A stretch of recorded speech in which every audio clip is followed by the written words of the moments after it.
আসনগুলো vote বা ফলাফল স্থগিত রেখে এবং পুনঃগণনার মধ্য দিয়ে আমরা নতুনভাবে ফলাফল ঘোষণা করার জন্য আমরা আইনি পদক্ষেপ নেওয়ার জন্য আমরা উদ্যোগ নিয়েছি। সম্মানিত আইনজীবী ভাইরা, আপনারা শুনেছেন যে উৎসব মুখর এই যে একটি প্রত্যাশিত নির্বাচন এটা হয়ে গেল, একটি ফলাফল এসেছে আমাদের কাছে সারা দেশ থেকে। পাগল হয়ে যাবে যে তথ্য এসেছে এবং পত্রপত্রিকায় যেটা প্রকাশিত হচ্ছে সবই আপনারা দেখেছেন।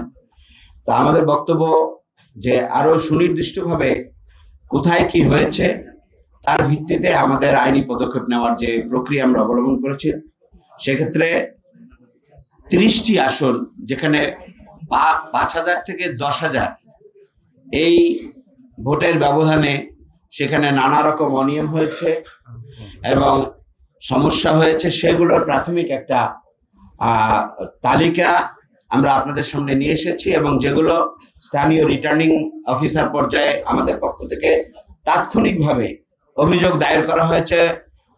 অভিযোগের দিয়ে সেখানে পুনঃ ভোট গণনার জন্য আবেদন করা হয়েছে, কিন্তু ইতিমধ্যেই গেজেটও প্রকাশ করা হয়ে গেছে। তো এখন আমরা এগুলো নির্বাচন কমিশন পর্যায়ে এবং পরবর্তীতে আইনি যে সমস্ত প্রক্রিয়া আছে সমস্ত প্রক্রিয়ায় আমাদের বক্তব্য রেখে আমরা এইখানে আসনগুলো ভোট বা ফলাফল স্থগিত রেখে এবং পুনঃগণনার মধ্য দিয়ে আমরা নতুনভাবে ফলাফল ঘোষণা করার জন্য আমরা আইনি পদক্ষেপ নেওয়ার জন্য আমরা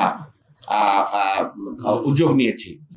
এবং আমরা এর মধ্যে আমাদের আবেদনের মধ্যে আরেকটি দিক আছে যে ফলাফল বাতিল এবং পুনঃগণনার আবেদনের পাশাপাশি ইতিমধ্যে ঘোষিত যে গেজেট প্রকাশ করা হয়েছে তাদেরকে যেন শপথ না দেওয়া হয়, সেই শপথ স্থগিত রাখার জন্য আমাদের আবেদন আছে। তো এটা আমরা ইলেকশন কমিশন পর্যায়ে এটা আমরা অবহিত করব। এখানে যে সমস্ত আসনগুলো আমরা এই প্রাথমিক পর্যায়ে এনেছি এবং ভবিষ্যতে আরো অনেক কিছু আসবে, আপনার সামনে আরো একজন মানবের কথা বলবেন। চট্টগ্রাম 14টা হচ্ছে কর্নেল অলি সাহেবের ছেলে, সে 1026 ভোটে এবং মাঝখানে সে তো প্রায় ঘোষণা হয়ে গেছিল, তারপরে কষা মাজা করে 1026 ভোট দেখাইয়া ওনাকে পরাজিত ঘোষণা করে। কক্সবাজার 4 929 ভোট, সম্মানিত 929। সম্মানিত সাংবাদিক বন্ধুরা, এইভাবে ভোটের ফলাফলকে ম্যানিপুলেট করে অন্যকে জিতিয়ে দেওয়া হয়েছে।